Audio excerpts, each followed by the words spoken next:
You are Locked On Wildcats, your daily podcast on the Arizona Wildcats, part of the Locked On Podcast Network, your team every day.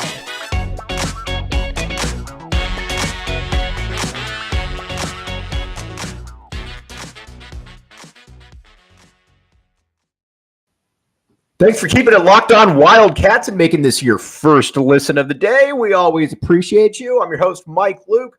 All right, now we're going to talk some U of A basketball. We're going to talk a little U of A baseball. We're going to talk about the overall health of the program. A lot of really good stuff to get to. But you know what? U of A basketball is what pays the bills around here. So we are going to talk some U of A hoops. And obviously, we all know Benedict Mathurin declared for the NBA draft. Tommy Lloyd had his end-of-season press conference yesterday, and he talked about how he was about Christian Coloco and Dalen Terry. Those are certainly the guys that are on everybody's mind, on everybody's agenda, and he said that they're both still going through their decisions. Now, again, I don't have any real insight into this. If you hear the rumors, most people think Coloco is going to go. Most people think Dalen Terry is going to come back. So, let's just operate under that premise. And again, I have no clue if that's true or not. We're just going to operate under that premise just for fun. All right. So you look at the roster and who for sure would be back next year. And let's start in the backcourt and how they fare and what we really kind of need to see from them. Kerr Kriisa. So as we've talked about ad nauseum, Kerr is a lightning rod here in Tucson in that he has some really big moments. There's no doubt that he is a clutch performer. He embraces the big moment. There's no doubt about it. He is. There was too many games where he hit huge shots, whether that was Oregon, whether that was Illinois, and even if he doesn't make it, he clearly wants those shots. And so that's something that's obviously very important. Kerr is definitely a very valuable player going forward. Now, is he a starter? Is he a sixth man? Is he a rotation guy? What exactly is he right there? And that, I think, is the question that we'll find out this coming year. Because as good as he is, the shooting percentage needs to get better. He's at, he shot, I think, 35% from three, 34% from the field, or vice versa. That's just not good enough. And when you look at it, he's got the kind of shot, he's got the kind of rotation that should be able to have a better percentage. I mean, there's just no other way around it. So you need more out of Kerr Kriisa next year. Is he capable of doing that? I think he is. To what extent? We're going to find out. Pelle Larsson. My bad, Pella. I thought you stunk.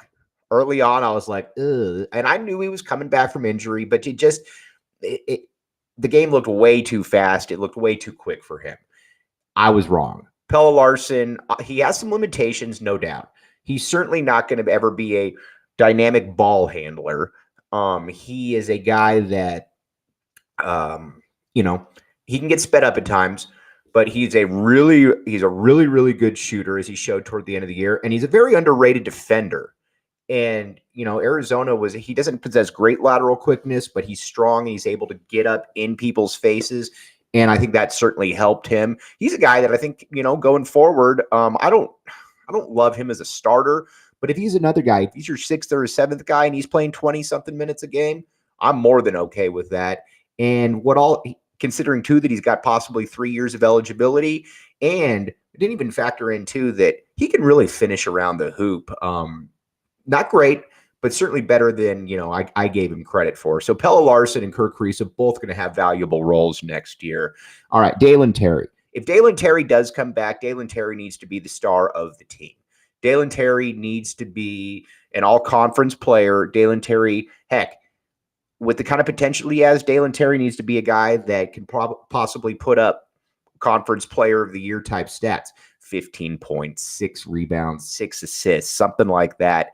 And I don't necessarily need him to be the closer in games, but I also need him to be the player that, how do I put this? The player that keeps Arizona in games, whether that's the steal, whether that's the block, whether that's the finish at the hoop, whether that's the pull-up, whether that's the open three. He's got all of that in his arsenal. Again, I don't need Salim Stoudemire out of him, but I definitely need a little bit more offensively. I'll put it to you like that. He is a guy, though, that you look at it and, he should bare minimum, he should be all conference if he comes back, and he should be a first-round pick. He's got that type of potential. One thing, too, that has potential is the Get Upside app. All right. Now, gas prices are astronomical right now. We all know that. It's something that I don't think anybody really wants to mess with.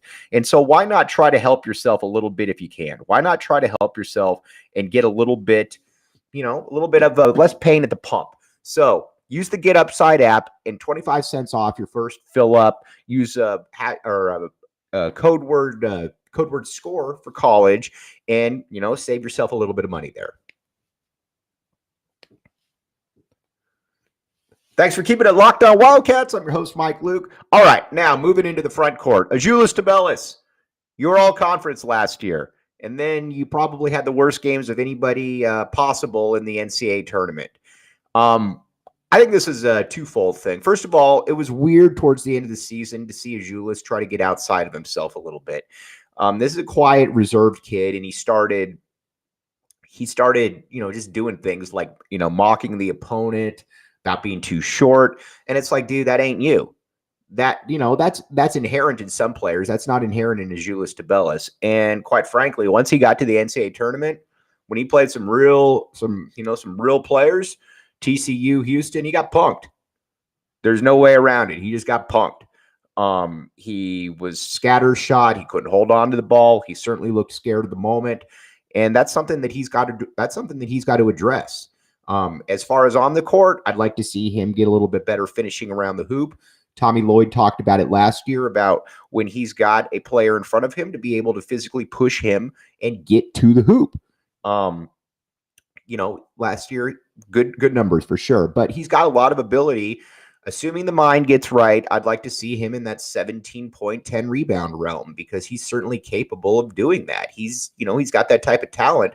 But it's also, I think it's imperative here for people to also know that, you got to stay in your lane at times. And too many times he got out of it, or at the end of the season, he got out of his lane and he got out of his comfort zone. And that's just not going to be good enough. You've got to just be who you are, Zoo. Okay. And Oumar Ballo.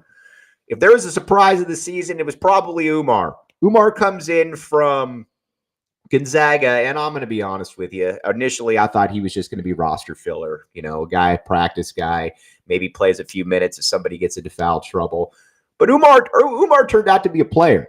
Oumar turned out to be a guy that I think could be, in the right situation as an upperclassman, maybe a senior, an all-conference type. Because here's the things that he's got going for him. He's definitely a defensive presence in the interior. He's able to finish around the hoop because he can just dunk the ball, which is, an underrated art in kind of the finesse big man game. Now, there are times, too, when the game gets a little too quick for him. We certainly saw that towards the end of the season.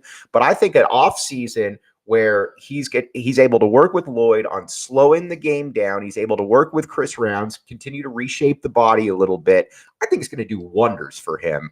I don't know if he's going to start. Probably have a guy coming in who, can't put his name out there, but he's probably going to be a starter.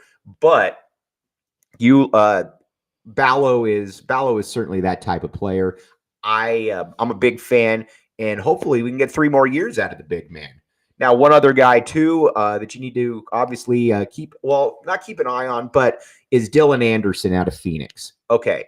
Dylan is kind of a fringe top 70 prospect. Started off as a top 10 type guy. Became a little bit too finesse. Started hanging out on the perimeter. I think he's going to do wonders, though, with Tommy Lloyd, because I think Tommy Lloyd's going to look at his skill set and say, listen, here's the template for what you're going to do. And he's going to come up with an example of somebody, not sure who, but he'll come up with an example of somebody and say, this is who you can be. This is what you can do. And I think when Dylan Anderson really starts to get the mindset of what he can do, I think you're looking at a guy that's going to be a multi-year starter. I just don't expect him to be there this early, because his body and his game certainly needs to be reshaped, but he's going to be up there. He's going to be a guy that's going to be able to help you. Now, one other thing that obviously can help you as well is Built Bar.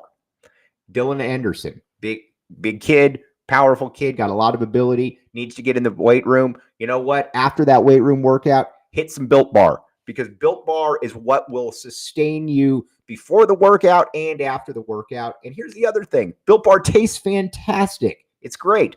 You like everything about it. Just, it tastes like a candy bar, except it's got the necessary protein in it. Check out Built Bar. All right. When we come back, we're going to talk a little bit of Arizona baseball.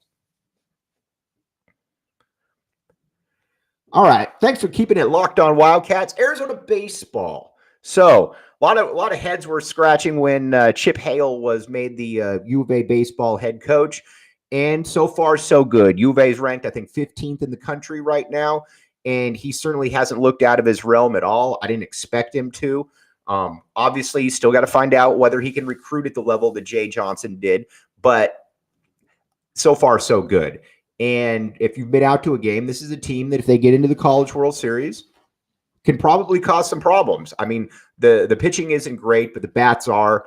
And I think the future is bright. People haven't talked enough about U of A baseball. We're going to be talking about that a little bit more going forward on the show. But have a very happy weekend, everybody. And thanks for keeping it locked on Wildcats.